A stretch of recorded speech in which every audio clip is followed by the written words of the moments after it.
en los otros horarios. Estos tres autores que vamos a ver hoy, Wolf, Amin y Woody, ¿sí? Los tres comparten una misma perspectiva de ideas, están trabajando sobre una misma problemática, que es el desarrollo de las sociedades, ¿sí? En forma comparada, en forma conjunta, en una visión holística, global, ¿sí?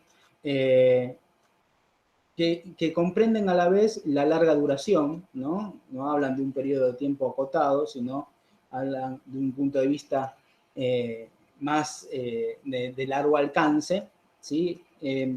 Y todos pertenecen en distintas formas, y particularmente a una corriente de pensamiento que es el marxismo, ¿sí? Aunque uno es antropólogo y otros economistas. Wolf es antropólogo y de ahí se ve también un poco su anclaje, y Amin claramente es un economista egipcio en este caso, ¿sí? Woody ya lo voy a explicar en el texto que vamos a ver. En esta clase no voy a usar un PowerPoint y explico por qué. Porque es una clase bastante conceptual. En un PowerPoint podemos estar marcando, ¿no? Y fijando los conceptos en una imagen, que es lo mismo que vamos a decir en forma oral, y voy a tratar de subrayarlo con énfasis, ¿no? En una versión oral, pero quiero verles las caras y quiero que a la vez me hagan preguntas, cuestión que si comparto pantalla no lo voy a poder hacer, ¿sí? No voy a poder ver si están presentes siguiéndome. Por eso la necesidad de verlos, y les pido por favor si pueden mantener en la medida de lo posible las cámaras prendidas. El primer tema que vamos a ver del capítulo 3 de Wolf es de modo de producción, es el mismo concepto de modo de producción, ¿sí? El modo de producción es un concepto marxista de Marx, que lo utiliza para comprender el desarrollo histórico de distintas etapas en la vida de las sociedades humanas, ¿sí? Y en este concepto existen dos premisas. Uno es la naturaleza y otra es las relaciones sociales, ¿sí? Pero estas son dos premisas que van unidas. Es la relación de la humanidad con la naturaleza, y cómo esa relación de la humanidad con la naturaleza construye relaciones sociales. En primer lugar, le hago una pregunta para ya ver si hay un ida y vuelta. Robinson Crusoe, ¿de cuándo es? ¿Cuándo existe la idea de que pueda existir un Robinson Crusoe? ¿Desde cuándo existe el individuo? Desde siempre, desde que somos humanos, digamos.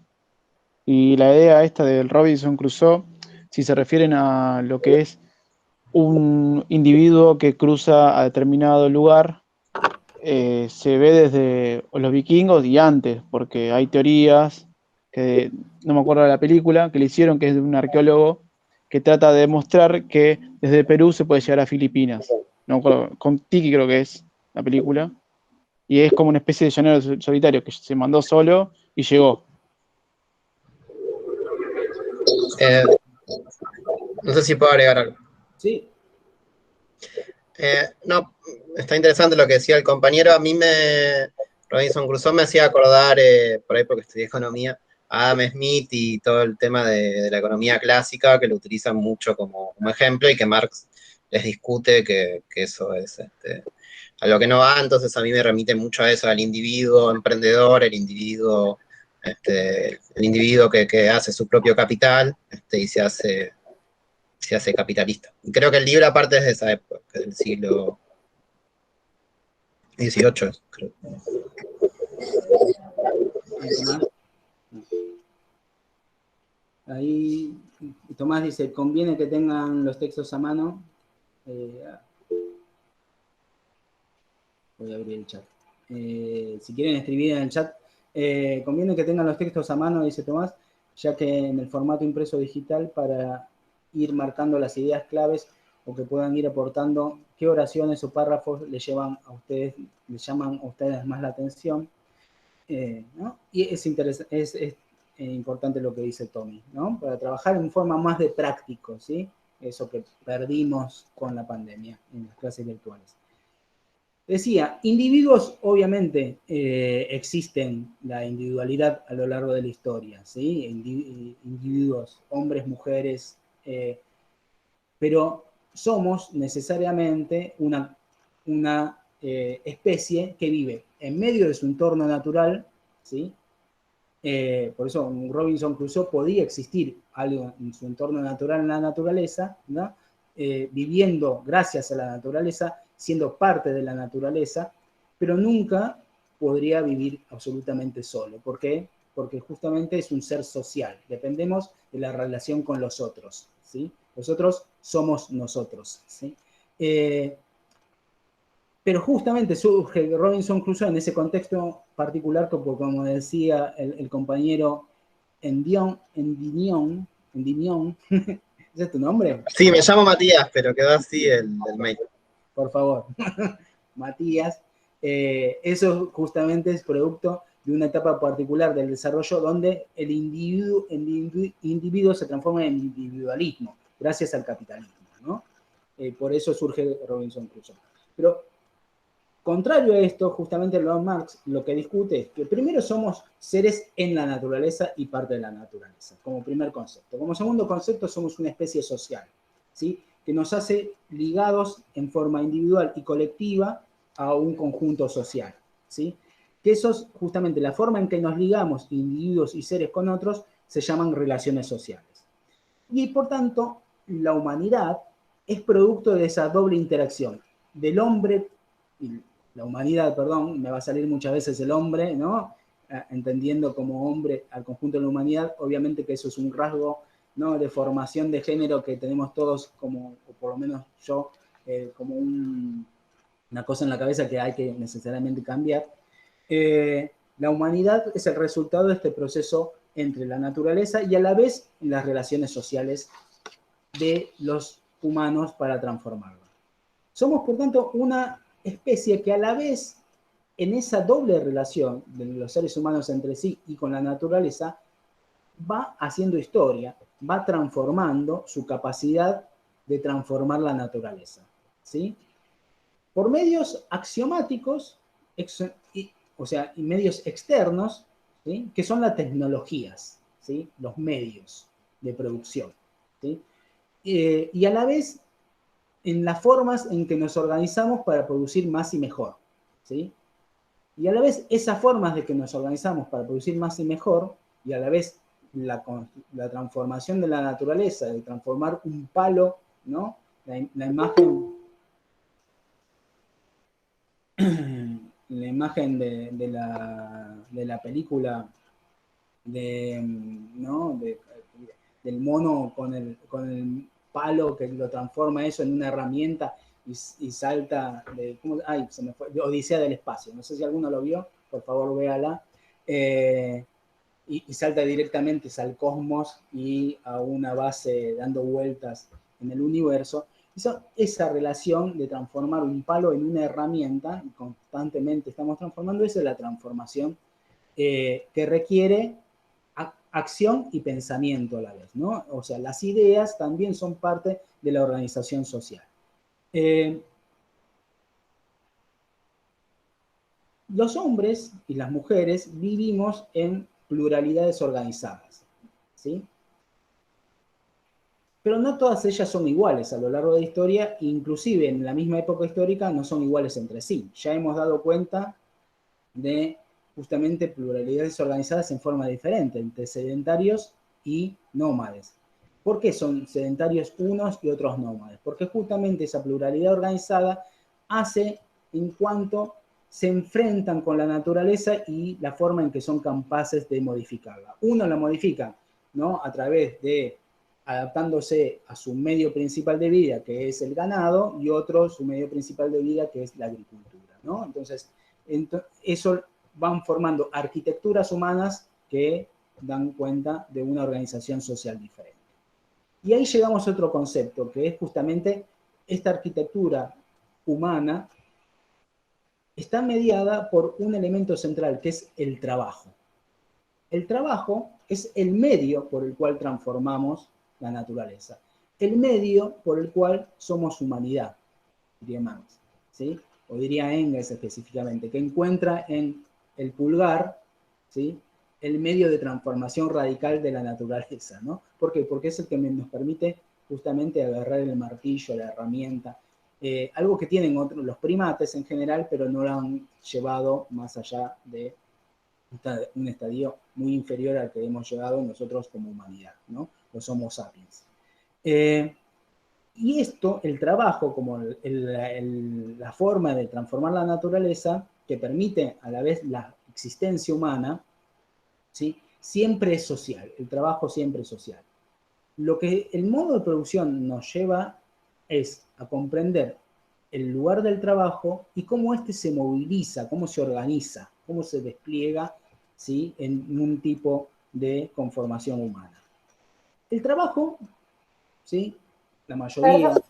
Perdón, profe, ¿le puedo hacer una consulta? Sí, En algún momento del texto, él diferencia lo que es el trabajo como actividad individual y la labor como actividad social. Él hace esa diferencia. Dice, bueno, nosotros podemos trabajar individualmente y hacer algo, pero en realidad esa interacción, esa transformación de la naturaleza que nos transforma a nosotros, es cuando lo hacemos a nivel social, cuando lo hacemos en conjunto, no de manera individual. Él en el texto lo marca bastante claro eso. Muy bien, Silvia. ¿Y la pregunta?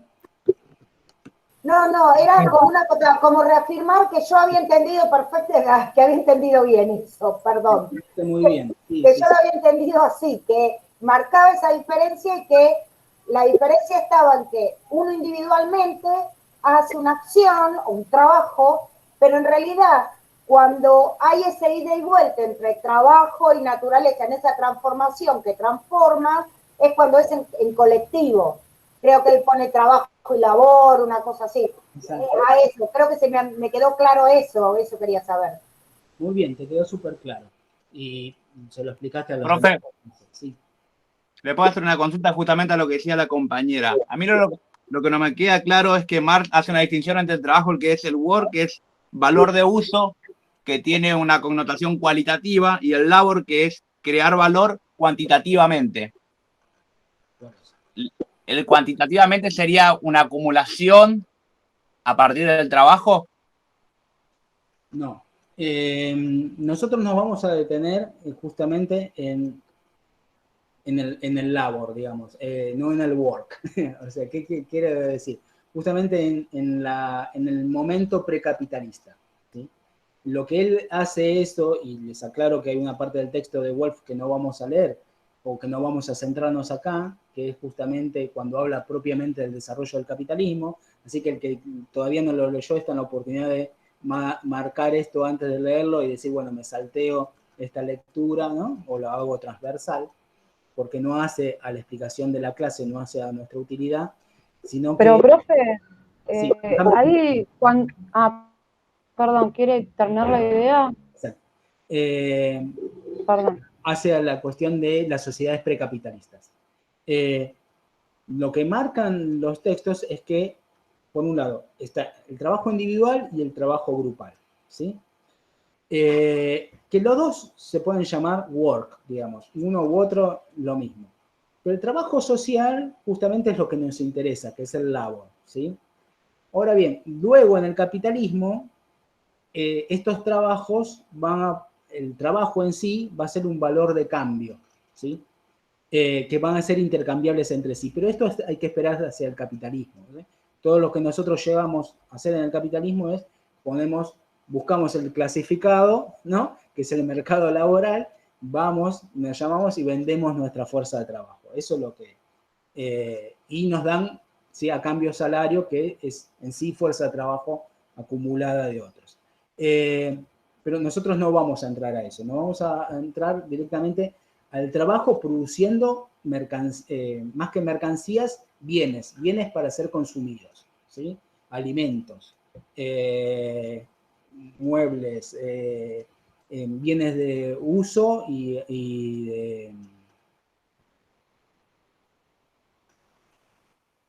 todo la parafernalia, todo lo que se pueda usar. Sonia, perdón. Ay, bueno, nada, que había leído el texto, que en algún momento con eso de cómo evoluciona el capitalismo y habla del modo tributario o el modo de producción por parentesco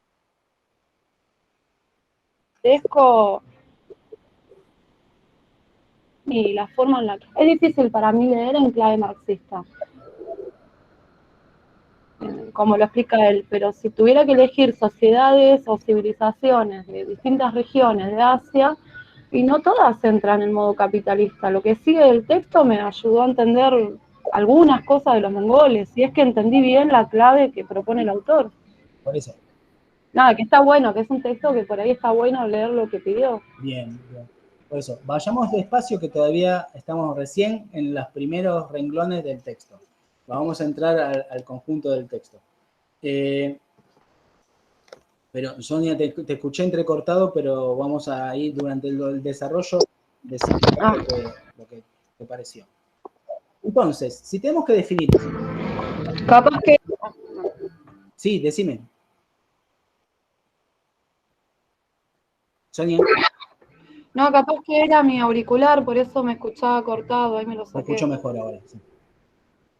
Sí. Concepto modo de producción, si tuviéramos que definirlo, ¿qué es? Es la movilización social del trabajo. ¿Sí?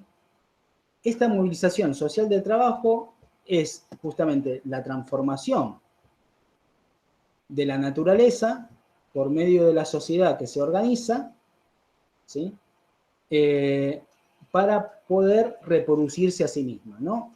Producción y reproducción. La producción, ¿no? El modo de producción está destinado a la reproducción de la propia sociedad, ¿no? El concepto de producción incluye en su interior, por tanto, lo que venimos diciendo, relaciones con la naturaleza, trabajo, el trabajo social organizado, ¿sí? Los vínculos materiales e inmateriales de una sociedad, ¿no? Los lazos sociales, los lazos de parentesco, las religiones, ¿sí? Las jerarquías sociales, las cosmovisiones, todo eso hacen a la forma de producción y por tanto también a la reproducción de la sociedad. Estamos hablando todo esto de una óptica materialista, ¿no? Otra óptica sería una óptica idealista que pone en la mente, en el espíritu, el eje de las transformaciones. No, todo lo contrario.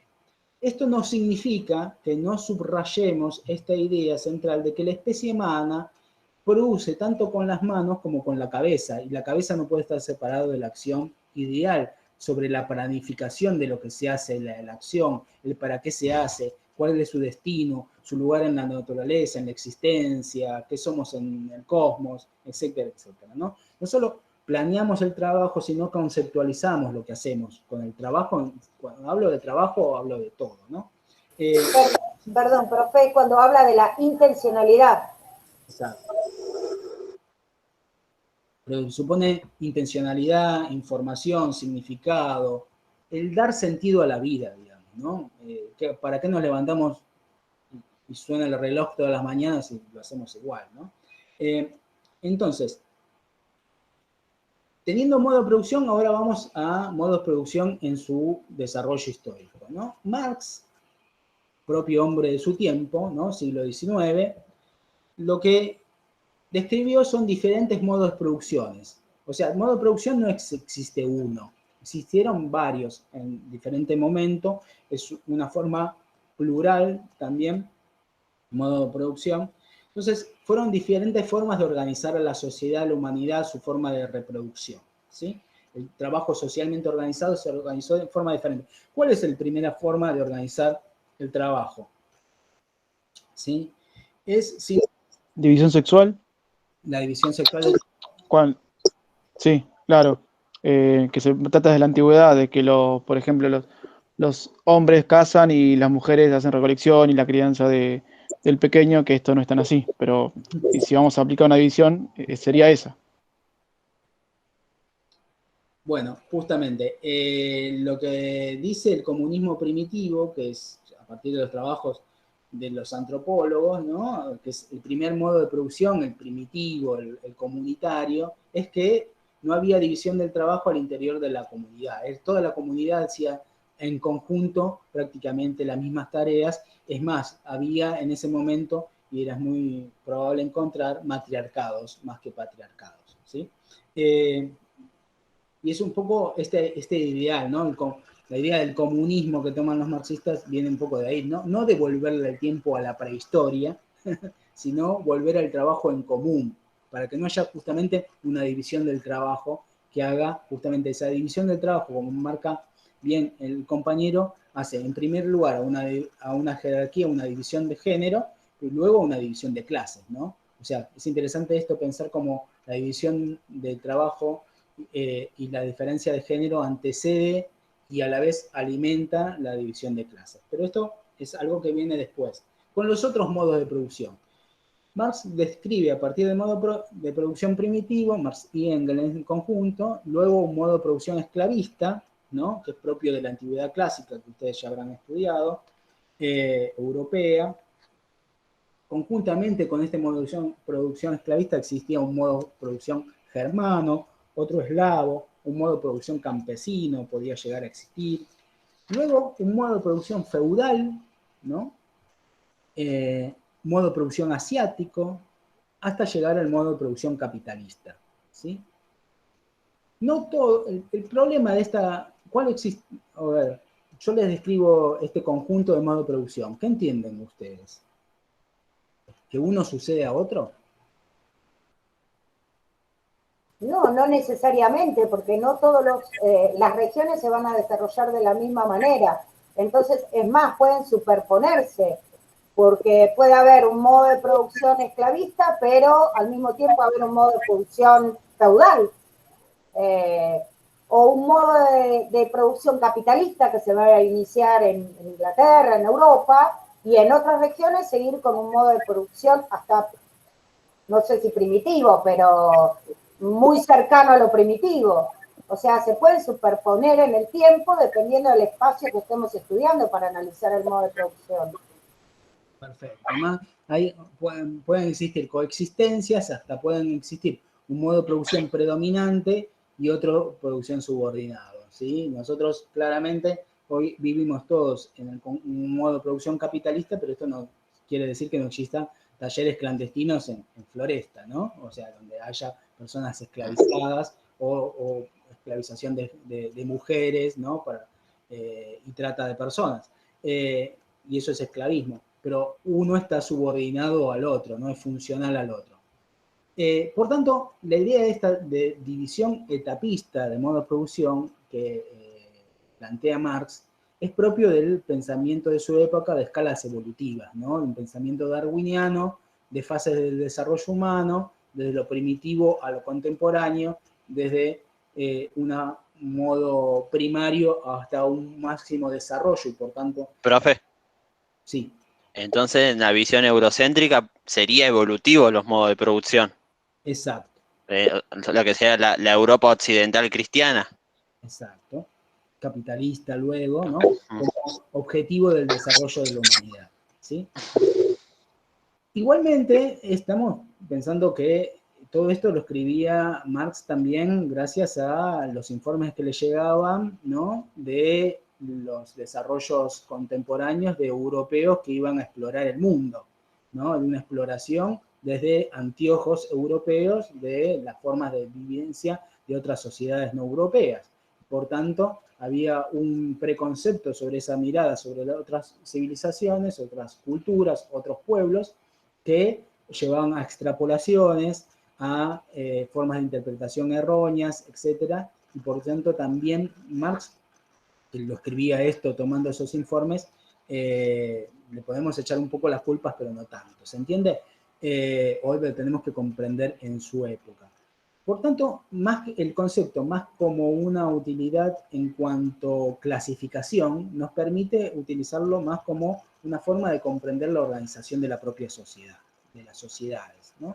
Siempre entendiendo que los modos de producción nos permiten justamente comprender a la vez la interacción entre las sociedades. Como muy bien decía Silvia, ¿sí? Los modos de producción no hay que pensarlos en forma aislada, sino en intersecciones, ¿sí?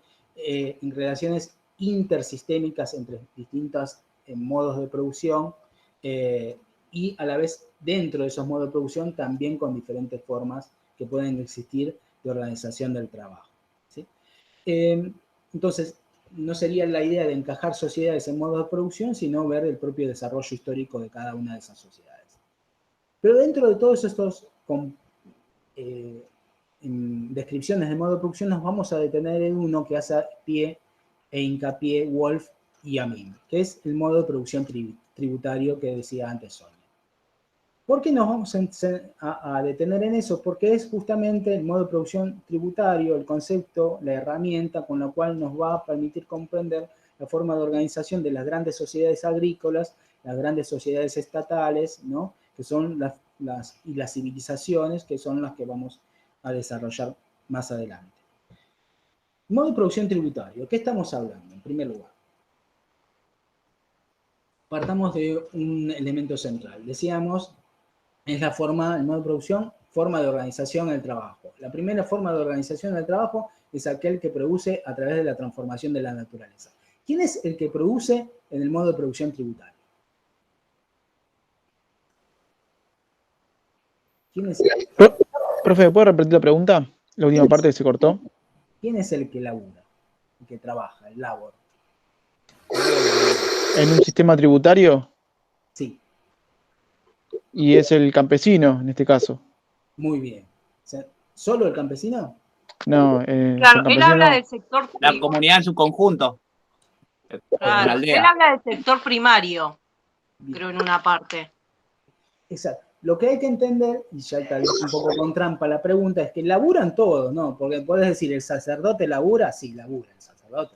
Está ahí rezando, cortando, abriendo corazones y sacándolos, y dándose el Dios, todo el tiempo. O sea, es un laburo.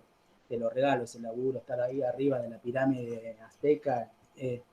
La cuestión es justamente la diferencia entre el productor primario, aquel que está ligado a la naturaleza, ¿no? El que saca el alimento de la producción, ¿sí? Que a la vez otro laburante puede ser el artesano, que también es un laburante, digamos, pero no es un productor primario, ¿sí? Porque lo que se dedica es a la transformación del producto primario. El producto primario, ¿sí? Que es el cultivador o el pastor, digamos también, ¿no? El productor nómade, es aquel que tiene acceso directo sobre la tierra, el que lo produce sobre la tierra, en forma individual o en forma colectiva, a través centralmente siempre, generalmente es a través colectiva, el primer núcleo colectivo es la familia, ¿no? Pero también puede ser el clan, o puede ser la aldea, ¿sí? Y luego la comunidad aldeana, más ampliamente, pero siempre en esta relación de tierra, ganado o industria doméstica, ¿sí? Que cultiva para propia subsistencia, pero a la vez para entregar, ¿qué cosa? Entregar un tributo. Claro, pero al mismo tiempo creo que la diferencia que hace es que es dueño de los medios de producción. Bien. Esa es la diferencia que hace. Y que ese excedente, o sea, además de su subsistencia, hay un excedente que le entrega al sacerdote, al militar, digamos, al que esté a cargo de esa sociedad en ese momento. A lo que nosotros llamamos clase dominante. ¿Sí? Está el productor primario y aquel que el productor primario le debe dar justamente un tributo de lo que produce, ¿sí? Un excedente de lo que produce, que a veces implica dejar de morfar él, ¿sí? Y su familia, para dar de comer, ¿no? Entregar la gallina, ¿sí? A otro. Y muchas veces no, produce un poco más, es la idea de dejar un cuarto de la tierra dividida y separada ya directamente para que se produzca para el señor o para... Sí, eso lo menciona más adelante con la llegada de los inviernos. Exacto. Que hay inviernos que son muy malos, en donde tienen que darle igual el tributo y se quedan ellos sin nada. Exacto, y ya vamos a ver qué pasa en ese caso. Pero por ahora estamos viendo que, comprendiendo el modelo y supuestamente todo funciona normalmente, ¿no? Entonces, el productor primario que efectúa el trabajo por cuenta propia, que no hay nadie que le venga a decir, mirá, vos tenés que laburar de tal forma, ¿sí? No tiene un capataz atrás, ¿no? O un ingeniero que le está diciendo, mira, con el aumento, necesitas aumentar tu productividad tanto, y él se las arregla, siempre busca producir más, obviamente, el campesino, el ganadero, etcétera, pero lo que depende de él el trabajo, eso es lo que quiero marcar. Y marcar que el que viene a cobrarle el tributo no está produciendo con él al lado, ¿sí? Le viene a cobrar, ¿sí?, una parte de lo que produce, ¿sí?, una vez ya producido. Y es lo que se conoce como extracción extraeconómica, que se ve. ¿Por qué extraeconómica? Porque no es parte de un intercambio. No es que el campesino va al mercado, ¿sí?, vende eso y algo de eso se lo queda como impuestos, ¿no? A través del IVA o a través de cobrarle un porcentaje o algo que es justamente lo que va a describir Marx en El Capital, que es el plusvalor. No nos vamos a meter en eso, no se ve ahí. Se ve claramente que viene un agente que está por encima de él a cobrarle parte de lo que produce. Y que si no me lo das, te rompo la cabeza, o si no me lo das, se cae el mundo, ¿sí? Estás por fuera del mundo, que puede haber un peligro, etcétera, etcétera, te excomulgo, o una serie de sanciones que ya vamos a ver que son en el sentido más moral de la vida.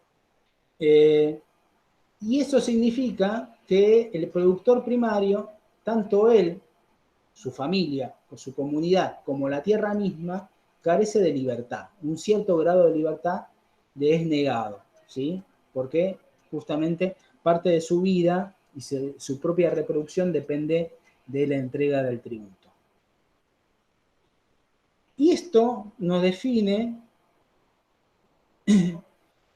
una cuestión importante, que es el grado del alcance del poder político depende de la capacidad de extraer excedente al productor primario.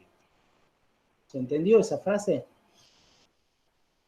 El nivel de arquitectura social, la capacidad de construir un imperio o construir tan solo un poder de ban, o sea, un señor, un señorío chiquitito, digamos, es la capacidad de cuántos productores primarios tengo bajo mi poder y cuánto soy capaz de cobrarle excedente, o sea, cuán rico puedo ser, ¿sí? O sea, el poder político depende de la capacidad de extraer excedente y la capacidad de poder reproducir la sociedad. Entonces, en este sentido... Profe, ¿qué tiene que ver con eso que dice uno de los autores? Que era, bueno, ahora tenés dos opciones, o le pagás menos, o sea, ajustás más al cultivador en este caso, o le ponés tecnología haciendo más productividad. Esto que dice... Bien, eso lo vamos a ver más adelante, pero sí. Es una de las formas de cómo hago para obtener más excedente. Pero yo me quería centrar en esto anterior que plantea Wolf, que es el poder político depende de la capacidad de extraer excedente, ¿no? ¿Sí? Y en este sentido hay dos posibilidades, dos grandes modelos de modos tributarios, dos posibilidades de modos tributarios diferentes. Uno es el centralizado y otro es el descentralizado. ¿Sí? El centralizado tiene que ver con esto, que existe un centro que concentre el poder político, que concentre la fuerza para extraer el excedente, que significa que otros no tengan la posibilidad de extraer excedente, ¿sí? Que solo este centro tenga ese poder. Y esto va a depender de que en él concentren determinadas herramientas para la reproducción de la sociedad y la reproducción del poder político. Por ejemplo, esta idea de que fue fundamental, digamos, o que es parte nodal de la conceptualización de un modo de producción asiático, que es las obras hidráulicas, por ejemplo, ¿no? Que es la capacidad del Estado para construir grandes obras de ingeniería, ¿no? Canales de riego, de irrigación, canales de transporte de alimentos, etcétera, etcétera, que necesitan gran movilización de mano de obra, ¿no? que eso solamente lo puede hacer un poder político concentrado, ¿no? Y a la vez esto sirve, como preguntaba Sonia antes, para reproducir la sociedad, ¿sí? Y a aumentar el nivel de producción. Otro es más simple, digamos, que no es tanto focalizado en el nivel de producción y la reproducción, sino en la posibilidad de extraer más excedente, que es cuanto más ejército tengo, ¿no? Más miedo voy a dar y más excedente voy a obtener, ¿sí? O más campesinos voy a poner a mi servicio.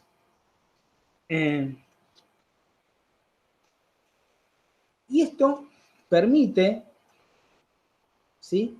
A la vez otra cuestión, que si existe un poder concentrado, no existen otros poderes que medien entre el poder central y el productor primario, ¿sí? Piensen esto como una pirámide social, ¿no? Donde tenemos en la base los productores primarios y en el centro el poder central, el emperador, pongamos por caso.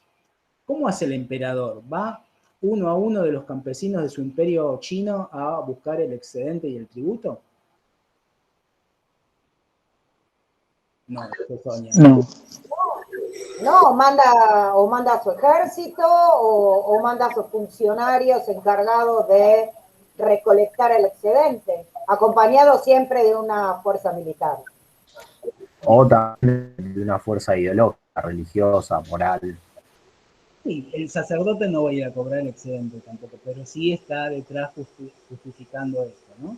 Claro. Sacerdote como en China no existían sacerdotes, pero no existían. Pero vamos como el lugar de la ideología, ¿no?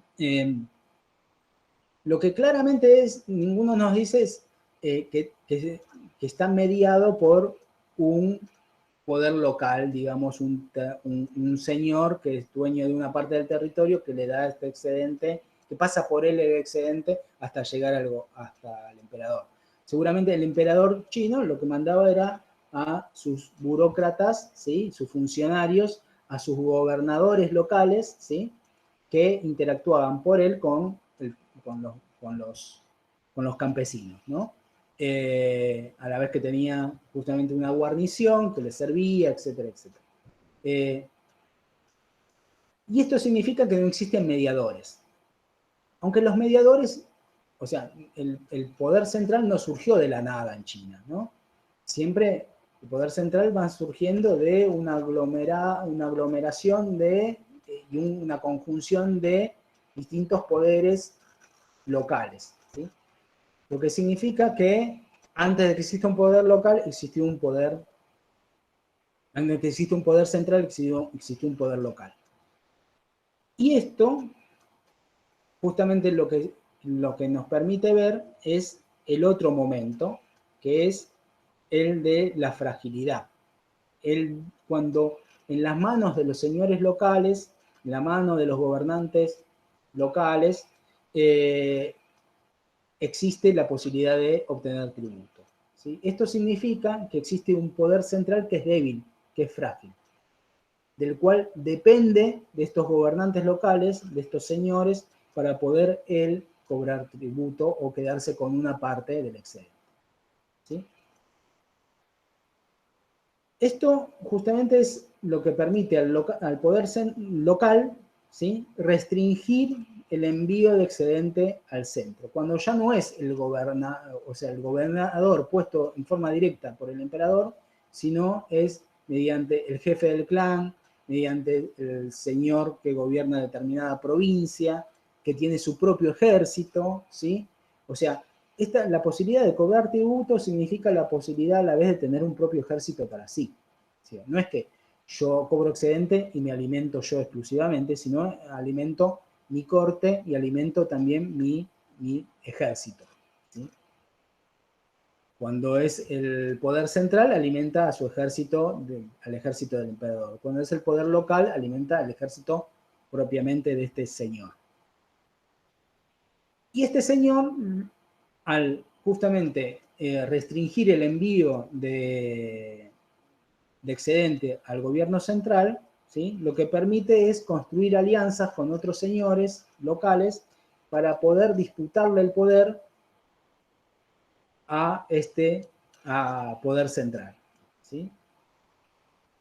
Entonces, o por otro lado, que sería una lucha vertical, ¿no? Entre los poderes centrales arriba y el poder local abajo. O puede haber una lucha entre los poderes locales, que sería una lucha horizontal, peleándose entre sí para ver quién come una parte del excedente del otro. ¿Sí? Es a la vez esto lo peor que le podría pasar al campesino.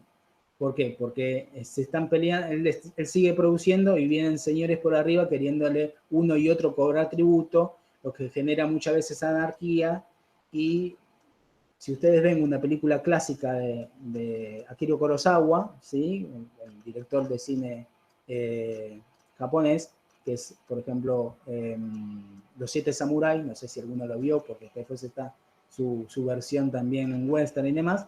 Justamente esa es la pelea un periodo de pelea entre señores de guerra civil en Japón, que hubo muchas, justamente, donde hay anarquía y por tanto lo que hay a la vez son bandidos queriendo saquear a estos productores locales, ¿no? Entonces ese es el peor escenario para la propia sociedad y también para los propios señores locales, porque lo que nunca se mantiene ni una forma centralizada ni una forma descentralizada absolutamente a lo largo del tiempo, ¿sí? Muchas veces justamente a los poderes locales a pelearse entre sí para obtención del tributo y disputándose el tributo, el que termina ganando es el poder central, ¿sí? ¿Por qué? Porque se impone sobre los demás en función de garantizar un orden. Y esto es interesante. ¿Por qué? Porque el poder central, ¿sí? está de las dos formas, la primera que nombré, muchas veces obtiene el apoyo de los campesinos. ¿Por qué? Porque justamente lo que da es una unidad contra un enemigo común que tiene el poder central y el campesino, que es el poder intermedio, el poder local, ¿sí? Que es el poder más directo, ¿sí?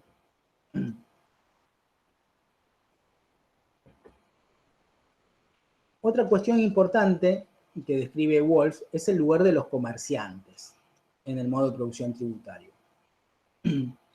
Los comerciantes ya los vimos en las redes de comercio que describimos en la clase anterior. Los comerciantes cumplen una función importante porque dijimos, los conectores de culturas, civilizaciones, pero son aquellos que traen los bienes suntuarios que muchas veces ayudan a reproducir y legitimar el lugar de la clase dominante, ¿no? El comerciante, para el poder central, concentrado, a veces lo necesita, ¿sí? Pero lo necesita tenerlo controlado. Si ustedes ven, por ejemplo, claramente la Marco Polo, ¿no? La serie o la película, lo que ven, claramente que ahí llega Polo y se inclina ante el Gengis y le da, Gengis, ¿qué le da a él? ¿Sí? ¿Por qué lo recibe? Porque le trae noticias, le trae bienes, necesita eso, pero a la vez le da, como un salvoconducto, le da también ¿no? No sé bien qué era, pero le da una... Era como un lingote de oro. Exacto, un lingote que en realidad es un salvoconducto para decir, comercia en nombre del emperador, ¿sí? Y otros no podrían comerciar en nombre del emperador, no tendrían permitido comerciar. Porque justamente el problema es que el comerciante tenga acceso directamente con el productor primario y que se quede con la parte del excedente que le tocaría directamente al poder central, ¿no? Y a la vez, el comerciante siempre puede ser peligroso porque tiene justamente dinero y puede financiar a otros poderes alternativos que le disputen el poder al poder central, ¿sí? Por eso siempre es bueno tenerlo controlado, ¿sí? Y esto es una cuestión central en esta idea del desarrollo de los distintos modos de producción. ¿Por qué? Porque es el modo de producción capitalista, ¿sinónimo de qué? Sinónimo de comercio, sinónimo de mercantilismo, sinónimo de burguesía, ¿no? Por eso, justamente, se va a ver este modo de producción tributario, ¿sí?, el que controla al campesinado, como un rasgo de atraso frente al modo de producción que no controla al comerciante.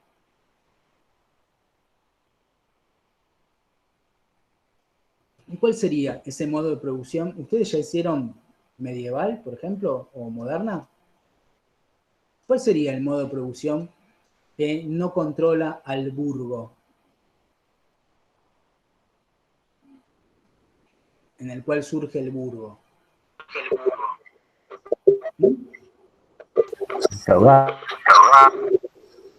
¿El feudalismo, profe? Bien, exactamente. El modo de producción feudal. Gianfranco, ¿me estás hablando? No. Es capaz que es un delay, ¿no?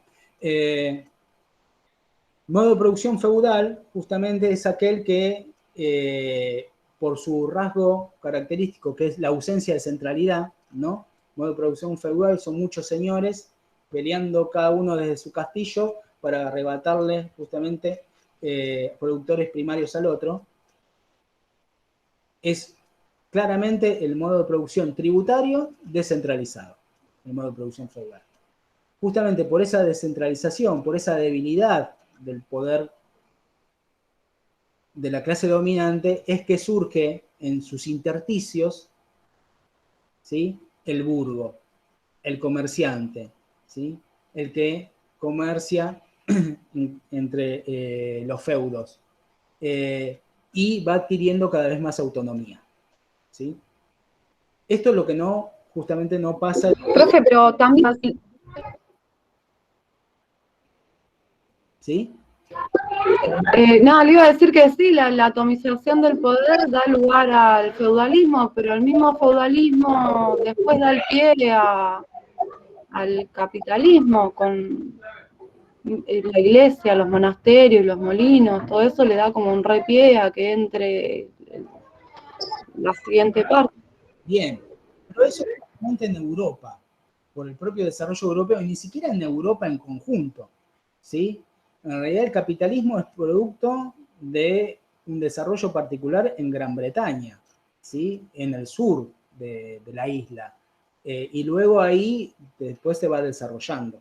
Pero no hay que hacer una traslación lineal, un desarrollo teleológico entre feudalismo y capitalismo, ¿sí? Porque justamente formas descentralizadas de poder existieron a lo largo de toda la historia de la humanidad en diferentes momentos y tiempos, tanto en Japón como en China, como en la India, vamos a ver, ¿sí?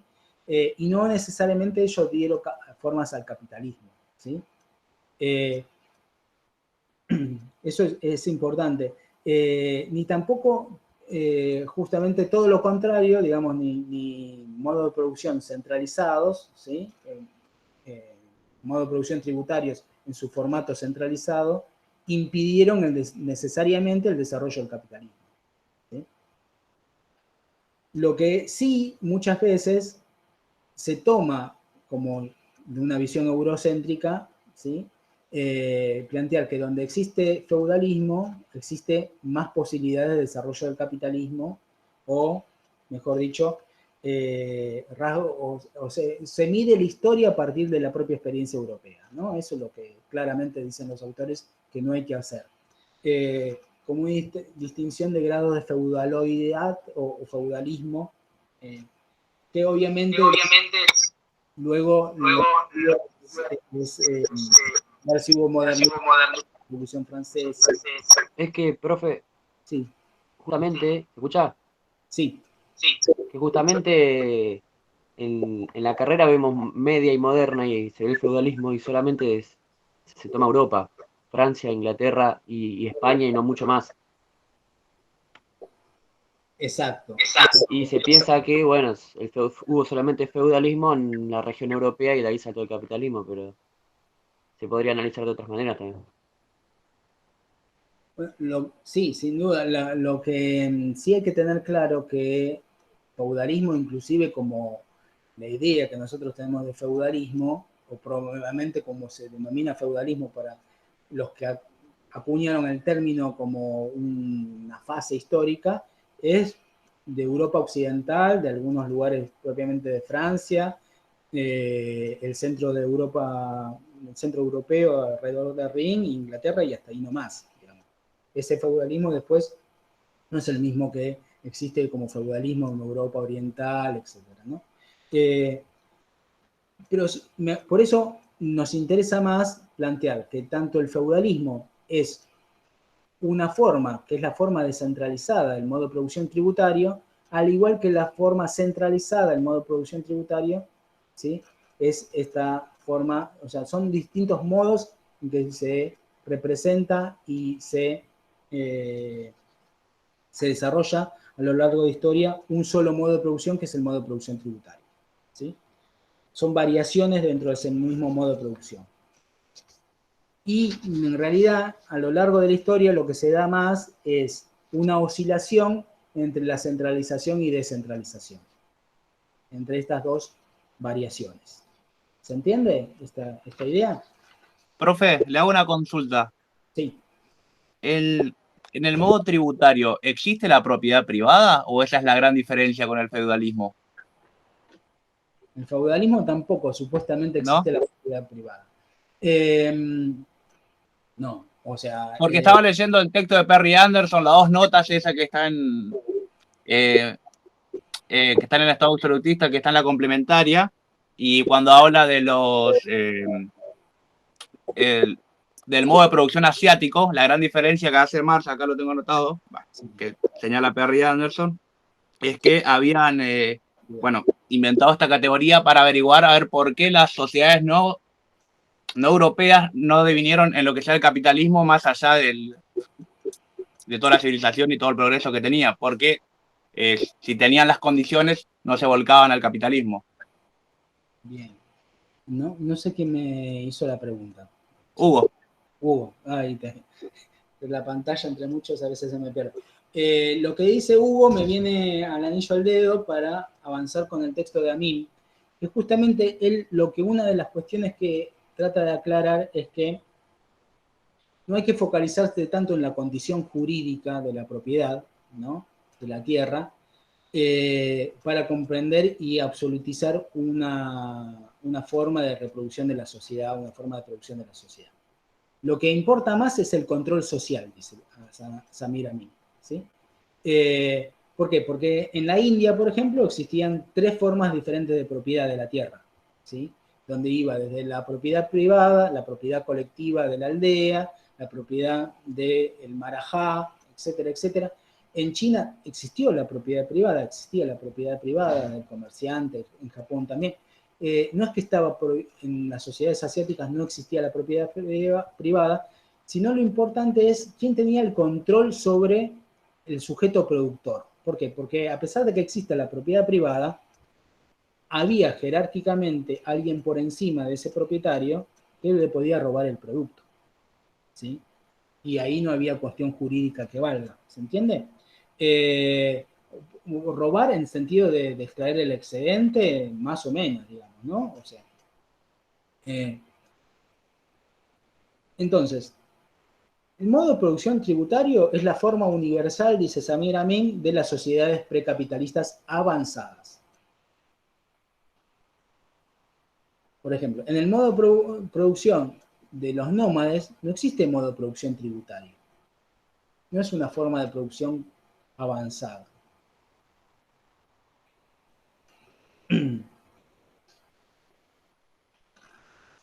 Porque el modo de producción nos sirve para comprender la articulación entre las relaciones de producción y el desarrollo de las fuerzas productivas. Entonces, él dice, existe una tendencia a comprender los modos de producción como exclusivamente como la situación del productor. Esclavo, trabajo asalariado, etc.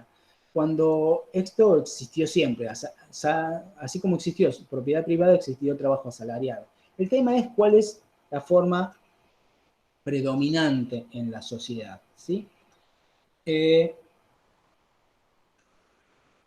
lo que existe a lo largo de la historia es el pequeño productor que no es ni enteramente libre ni enteramente, ¿sí?, esclavo, que no vive ni enteramente encerrado en su comunidad ni tampoco sometido enteramente al Estado. Eso es el modo de producción tributario. No es que está en el aire, sino que existen grados de libertad y a la vez grados de sometimiento. El Estado tributario se manifiesta en un alto grado de desarrollo, agricultura sedentaria que permite a la vez la supervivencia del campesinado y también una generación de excedente. Esa generación de excedente permite la construcción de sociedades urbanas. No pensemos en sociedades sedentarias absolutamente que todas viviendo en el campo por igual, sino justamente grandes urbes, ¿sí?, como describimos en la clase también pasada, donde existe el artesanado, que emplea técnicas, ¿sí?, con el uso de maquinaria, con instrumentos, ¿sí? Artesanado que da alimento y da bienes al campesinado, pero sobre todo a la jerarquía social de las clases que viven del excedente, el ejército, los burócratas, emperador, señor, etc. Todos esos viven también de los productos del artesanado. El comerciante también vive de los productos de ese artesanado en función del intercambio. Por eso hay muchas actividades improductivas que viven del productor primario, músicos, filósofos, o sea, ¿sí? Por eso nos hablan de una importante creación del excedente y una división de clases sociales. Cuando hablamos claramente de hay algunos que viven de lo que producen y otros de lo que viven de lo que producen otros, estamos hablando de clases sociales. Una distinción entre los que trabajan y de los que viven del trabajo ajeno. ¿Sí? Y por tanto, hablamos de un Estado y de una complejización de la sociedad que supera ampliamente el parentesco, la aldea, y nos habla de una realidad social mucho más amplia. Profe, ahí creo que era el otro autor, Wolf, aclara que como que se produce también con la mente, no solo con la mano, por estos que viven del excedente, de ahí justifica, ¿no? Exacto. Y a eso iba a otro aspecto que es importante, lo que marca Sonia, ¿sí? Que es esta idea de que son sociedades que necesitan, o sea, ¿cómo se extrae el excedente? ¿Se extrae exclusivamente a través del garrote, del uso de la fuerza? La amenaza de la fuerza puede estar, sí. También está lo de la parte ideológica que dijeron antes, de que en el caso de los sacerdotes, a través de la ideología, marcan que ese excedente tiene que ir sí o sí al Dios. Exacto. La cuestión es, ¿cómo? Si tenemos claramente, cuando yo termino la cosecha, viene un tipo a sacarme parte de lo que produjo, si lo produje yo, ¿por qué me lo sacan? ¿Por qué se lo doy? ¿Solamente porque me amenaza? No, porque en cierta forma, lo que yo produzco y a quién se lo doy, está justificado que se lo dé a través de un orden cósmico. ¿Estamos hablando de seres extraterrestres? No, cuando hablamos de orden cósmico, quiero decir que todos los que habitan el conjunto de la sociedad cumplen una función social dentro de un ordenamiento social que se mantiene en una unidad, ¿sí?, en un engranaje que permite tanto de la relación de reproducción entre esos hombres como con la naturaleza. ¿Qué quiere decir esto? Que si el campesino produce y es capaz de producir una cosecha, es porque la naturaleza permitió que no hubo un tornado, no hubo una inundación, no hubo un terremoto o no hubo una hambruna, o no hubo langostas que me vengan a impedir que produzca eso. Y eso es gracias a ¿qué?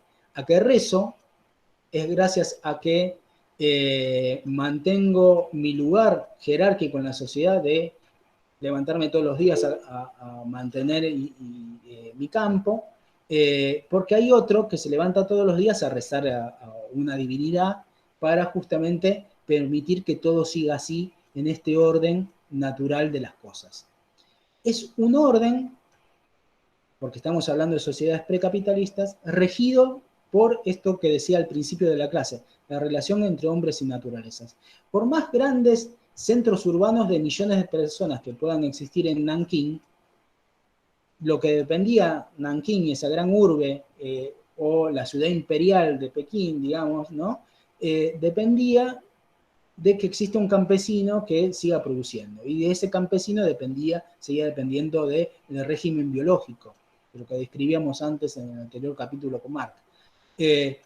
Existe de la relación con la naturaleza. Y es esa en función, la ideología, las creencias, las religiones, las filosofías, que vamos a describir en las clases siguientes, lo que vienen a justificar es el orden, tanto del hombre como de por qué está en el mundo y cuál es su lugar en el mundo, como el lugar de la relación de los hombres entre sí, y de las mujeres con los hombres también, que es justamente el orden de reproducción de la sociedad.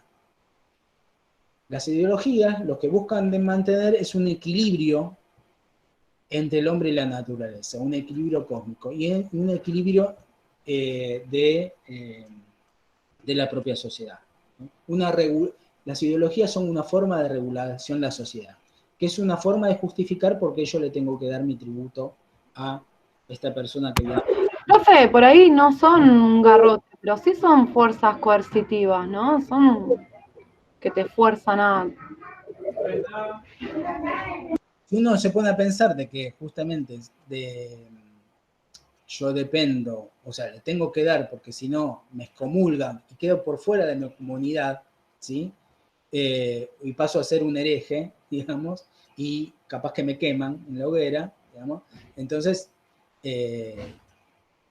está eso, está la amenaza. Pero más allá de eso, ¿se podía pensar de otra forma? Sí, a ver, yo un poco lo que dice la compañera es cierto, pero también tiene que ver con la cosmovisión del propio campesino.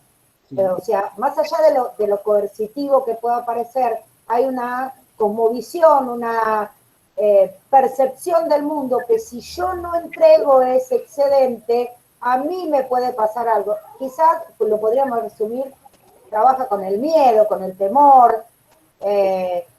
O sea, me parece que hay una coerción desde lo parte, si queremos llamar por la fuerza, pero también hay algo que tiene que ver con cómo yo, campesino, veo la entrega de ese excedente. No sé si Sí, perfecto. Y es así, porque la ideología de la clase dominante es la ideología del conjunto de la sociedad. En las sociedades precapitalistas y hoy también. O sea, y es por esto que puede haber... Y el vehículo de esa visión de la jerarquía dominante era la religión, siempre, ¿no? Que un campesino crea que si no da el tributo no entra al cielo, es coerción. Sí, exacto, tenés razón. No siempre se expresa como religión en cierta forma. En China no había una religión predominante, era el confucianismo o el taoísmo, que no se pueden decir religiones en términos occidentales de religión. Es algo que ya vamos a ver más adelante, pero sin duda tenían esta función social. La cuestión es que esto quiere decir que no hubo rebeliones campesinas a lo largo de la historia de la humanidad, en toda China no existieron porque estaban todos... Sí, profe, de hecho, había leído en Edad Media que las mujeres, el tema del aborto para no seguir reproduciendo a niños era una forma de no violenta, bueno, más o menos, de resistencia, como que hubo muchas resistencias más allá de las violentas que fueron un montón. En Edad Media, ¿no? En Asia todavía no sé. A lo largo de la historia de la humanidad, o sea, viven, o sea, propia de la relación de la naturaleza humana también en el sentido de poder rebelarse no ante la opresión por un ideal superior, vamos, yo me rebelo, sino por la necesidad de dar, de poder morfar, digamos, y poder garantizarse el sustento. O crear otro mundo también diferente. Pero diferente en qué sentido, porque esto es lo que marca Samir Amin muy bien. Las clases explotadas, las campesinas, no pedían la eliminación de la explotación. No pedían el fin del tributo. Lo que pedían es un tributo justo, que no se exceda más allá del límite de la propia supervivencia, ¿sí? Del límite de lo razonable, ¿sí? El precio justo también. O sea, se expresaban las luchas, expresaban, ¿qué cosa? La cuestión de la necesidad de restaurar un cierto orden de reproducción de la sociedad. No cuestionaban el orden de la legitimidad del que le venía a cobrar el tributo, en tanto cobrador del tributo, sino en tanto cantidad del tributo a ser dado, ¿sí? Obviamente que para poder rechazar a quien cobraba el tributo, como justamente estamos hablando de un orden moral, de un orden sustentado sobre la religión, las rebeliones se van a expresar en formas de rebeliones religiosas, en rebeliones del orden moral, ¿sí? Por eso, las rebeliones campesinas muchas veces se van a trasladar a una rebelión comprendida también como una herejía, esto propio del medievo, ¿sí? O una visión de una cosmovisión alternativa, como podía ser el taoísmo, o una visión del Islam diferente, como puede ser el chiismo, ¿sí? Que eran formas de negarle la legitimidad al cobrador de tributo, ¿sí? O inclusive, y esto es importante desarrollarlo, que lo vamos a ver en el caso de China,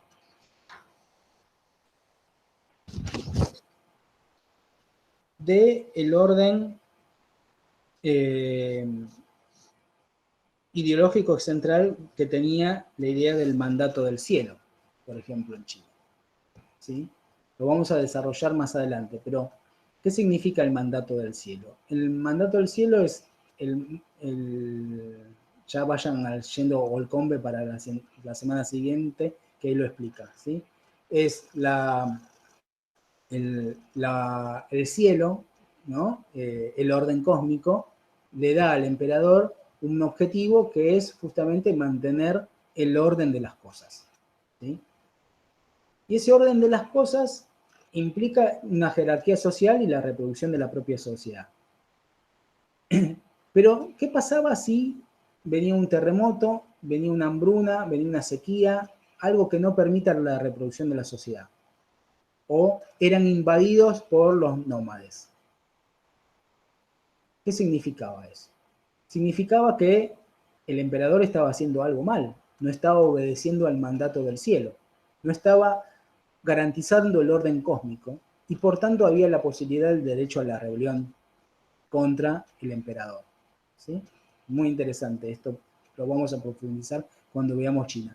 Pero traigo este ejemplo para ver cómo estaban todos unidos, desde el emperador hasta el último campesino, en este mismo orden social y el mismo orden cósmico. Pero el lugar que se le daba a uno, ¿sí? Sea el emperador chino, pero sea, por ejemplo, el custodio de la fe, del Islam y demás, ¿sí? Todos tenían justamente su base de poder político, no solo en el ejército, sino en el lugar de la legitimidad moral, en la posibilidad de ser aquellos que encarnaban, ¿sí?, el orden social. Y que una desviación justamente de la naturaleza, o un evento de la naturaleza, o un evento social, podía hacer cuestionar justamente que el orden moral no se estaba cumpliendo, ¿sí?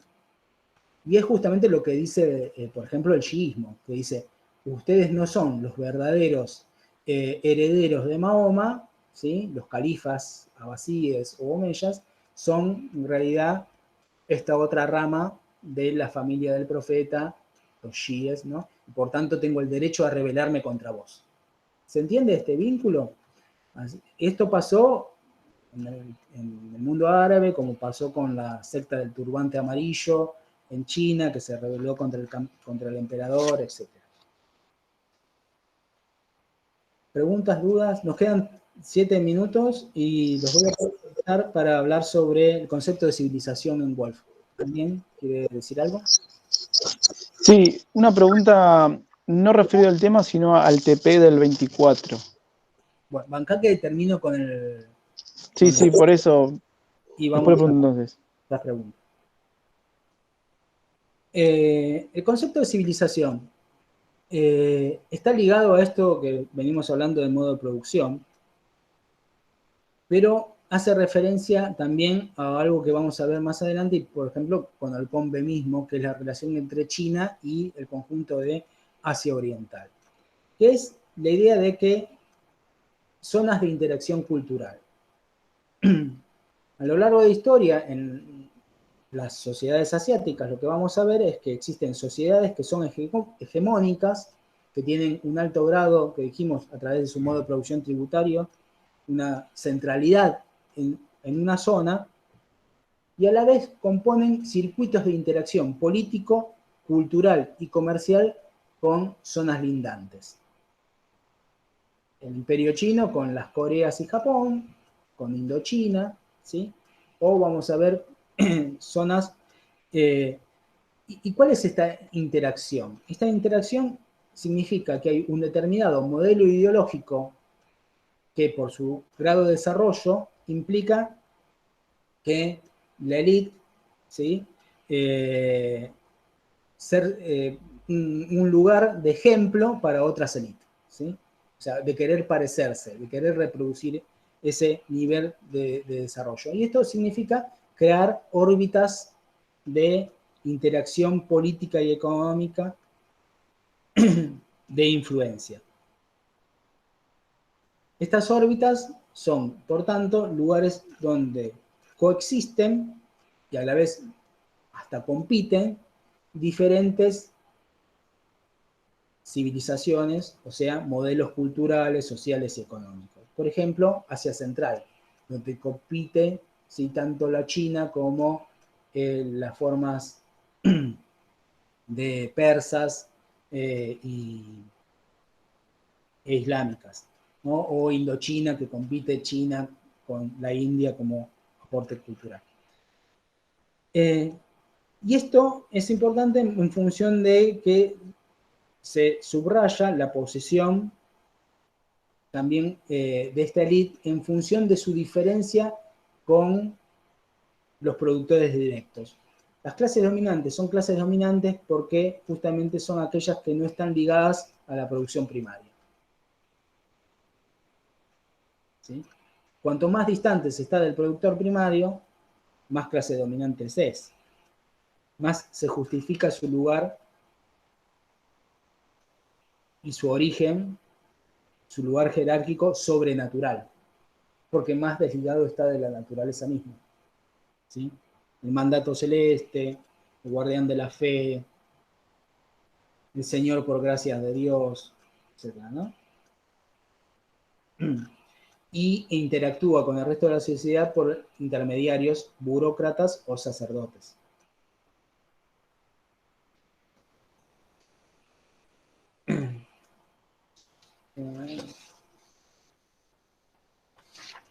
Bueno, quedan algunas cositas, pero me parece que lo importante está, ¿sí?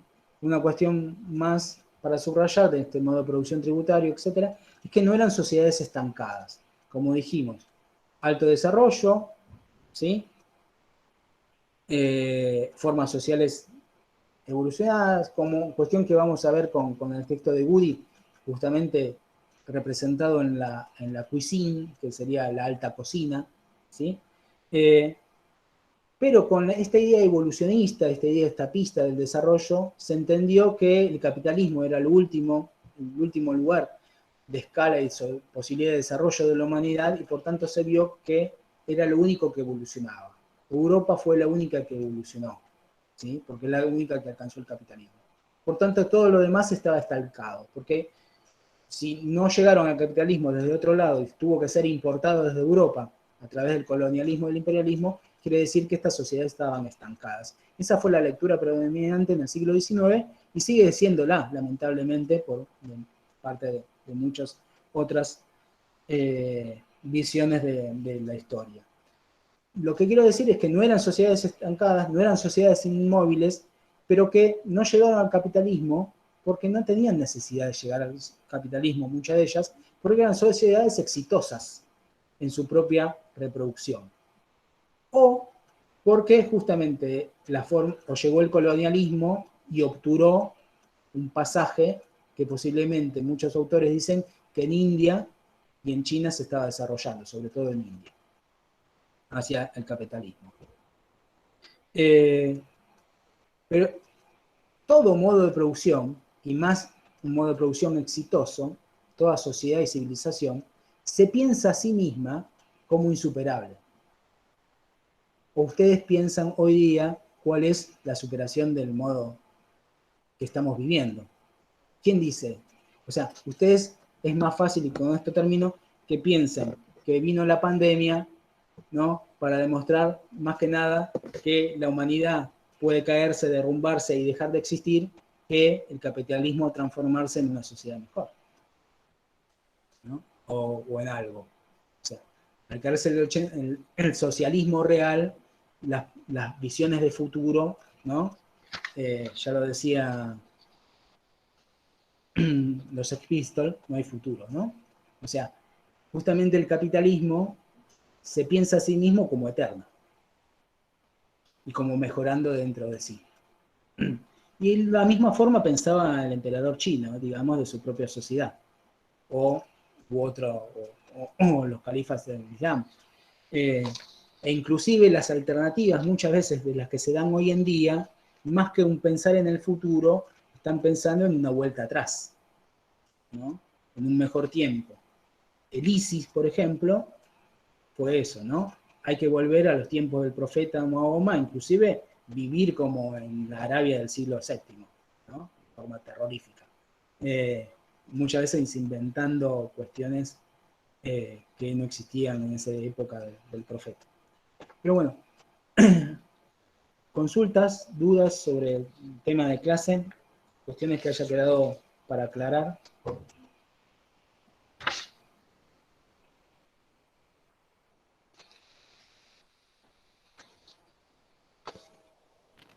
Acá los mongoles, ¿en qué modo de producción entrarían si tuviéramos que clasificar? ¿Qué cosa? Los mongoles, que eran sedentarios, ¿en qué modo entrarían? ¿En el tributario, en el de parentesco? Pensando en cómo captaban el excedente. Mayormente eran nómades y dependían de la producción del ganado. Había dentro de ellos personas que tanto eran esclavos como había artesanado, pero la forma predominante era la forma clánica, comunitaria, ¿sí? De relaciones clánicas, de parentesco, donde había un pater familia que a la vez era el dueño del ganado, ¿no? Y todos le rendían tributo rendían tributo en el sentido de rendían obediencia, pero todos eran productores directos en su mayoría. Bueno, gracias. Nada, no era una sociedad como la que vamos a describir, donde existan ya división de clases jerárquicas. Lo que existían existían jerarquías, pero no basadas en la propiedad, ¿sí? Salvo los esclavos, ¿no? Que es particular, porque algunos esclavos eran esclavos que eran la mano derecha, digamos, porque eran justamente contadores, burócratas, que tenían cultura, muchos. Otros eran esclavos, ¿no? La situación de esclavos, no pensemos grilletes y cultivando en el pantano como los pobres afroamericanos. De todas maneras, los nómades en general lo plantean como que, si bien eran nómades, había interrelaciones con las sociedades sedentarias porque se necesitaban mutuamente. Y en muchos casos las sociedades sedentarias los tenían como azotes en el momento en que podían invadir y destruir un pueblo, ya no hablo de una ciudad, pero sí un pueblo agrícola, porque necesitaban el excedente y no había forma de realizar esa transacción o lo que fuera. O sea que relaciones, a pesar de ser nómades, relaciones comerciales tenían en su transhumancia, y eran los que llevaban informaciones también y tenían relaciones comerciales. Digamos, la importancia del comercio en ese caso para ellos era obtener lo que no tenían, por ejemplo, los productos agrícolas, que era lo más difícil de conseguir. Exacto, Silvia, gracias por la aclaración y por haber leído muy bien los textos. Bueno, ahora si querés, Joan, vamos a interrogante. Bueno, sí. Y después Matías. ¿Qué decías vos? ¿Qué preguntaba Joan sobre qué trabajo práctico? Sobre el trabajo práctico, las consignas más que nada. El 24. Bueno, no lo tengo en la cabeza ahora, Joan, sinceramente. Lo busco y te lo resuelvo vía mail. Bueno, perfecto.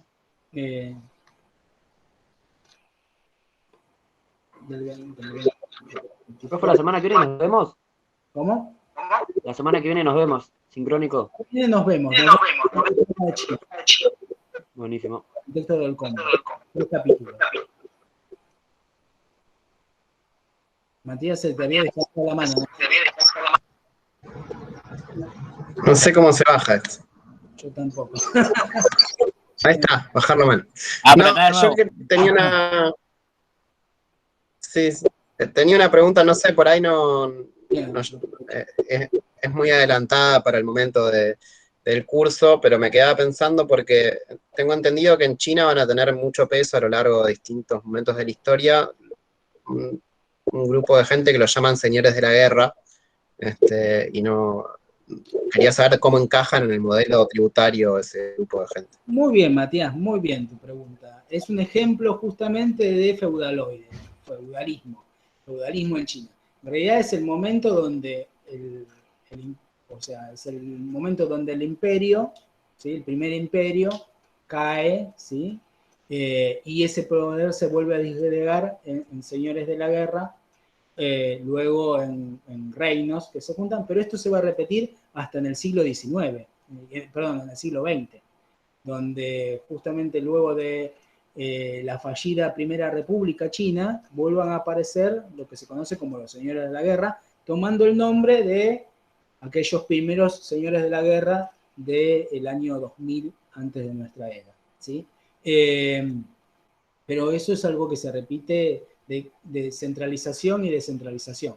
Lo particular en China es que hubo muchos más momentos centralizados y a la vez fueron momentos, por tanto, de mayor producción cultural, de mayor producción de desarrollo, de bienes, de comercio, interacciones, de esta sociedad tributaria hegemónica que a la vez permitió construir órbitas, como hablaba recién con el texto de Wolf. Eso fue mayor en el periodo de desarrollo y en tiempos históricos que lo de la división descentralizada de señores de la guerra o de reinos combatiendo entre sí. ¿Entiende? Entonces, caso contrario, tenemos en Japón, ¿sí? Donde la descentralización fue mayor. Pero a pesar de eso existía un primus inter pares, ¿no? Que era el shogun. Otro ejemplo distinto a estos dos es en la India, donde nunca hubo una unificación de todo el conjunto del territorio indio, salvo en un momento de un imperio centralizado que fue el imperio mogol, que vio frustrado su desarrollo producto del avance de la colonización británica. ¿Sí? Y así sucesivamente. Si quieren, también en la expansión del Islam existieron 2 grandes califatos, 2 grandes momentos de centralización, pero fueron muy breves esa centralización efectiva. Y progresivamente el poder central se fue dispersando en los poderes locales, ¿sí? Que le seguían rindiendo pleitesía, ni siquiera tributo a veces, pleitesía o reconocimiento al califa como lugar central, en Bagdad o en Damasco, pero en realidad existía una muy amplia autonomía de los poderes locales, ¿no? Entonces, tenemos una variedad a lo largo del tiempo y no podemos decir que hubo una unificación en el conjunto de Asia de una sola forma en que se expresa este mismo modelo tributario.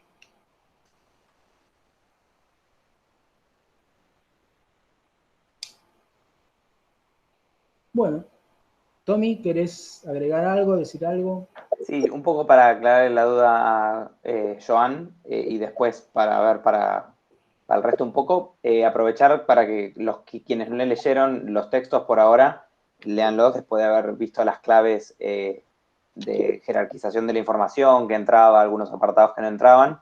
Desde la cátedra, todos los años más o menos mantenemos esta primera parte más teórica antes de entrar a los espacios geosociales propiamente dichos, por lo que ustedes en general se anotan en la materia, cuando se anotan, ¿no? Quiero ver China, quiero ver India, quiero ver Islam, pero después cuando bajemos con estas herramientas teóricas a cada uno de los casos, vamos a seguir trabajando esto. Quiero decir que esto que trabajamos de manera más que nada abstracta, con estos textos, esta clase, con el profesor después lo vamos a ir aplicando una y otra vez, es decir, de manera espiralada, en las distintas clases que van siguiendo.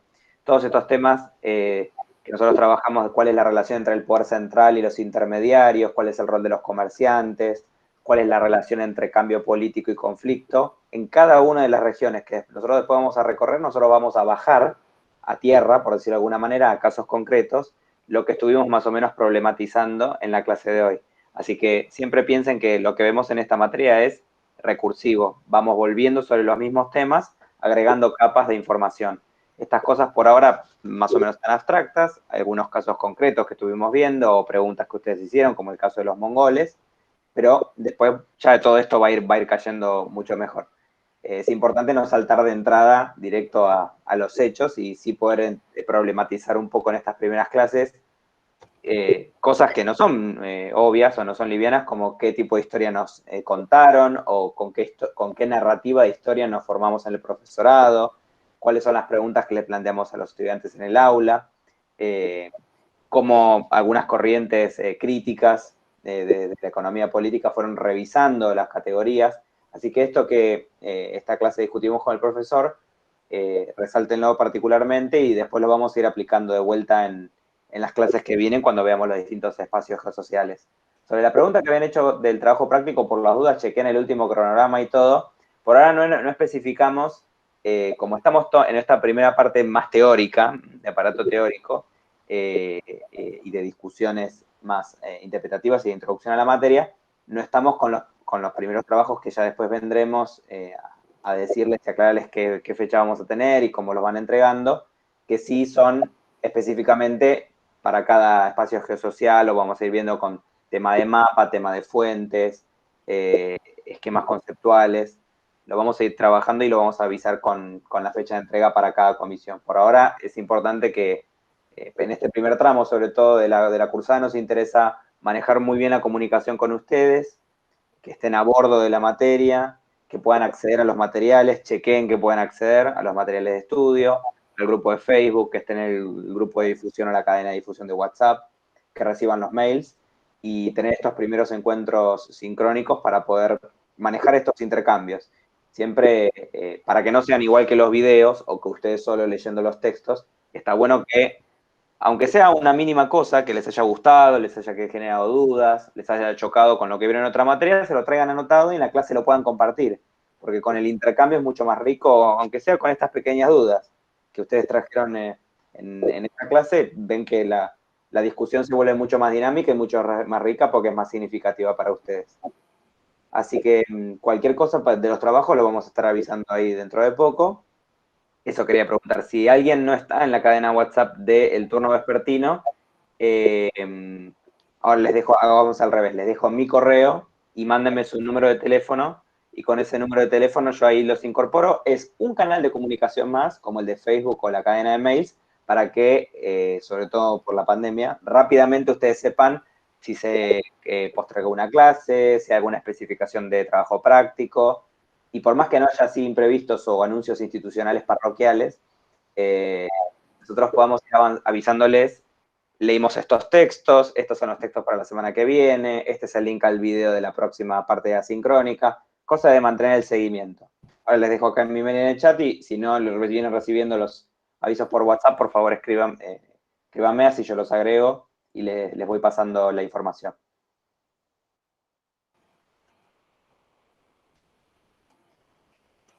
Gracias, Tommy.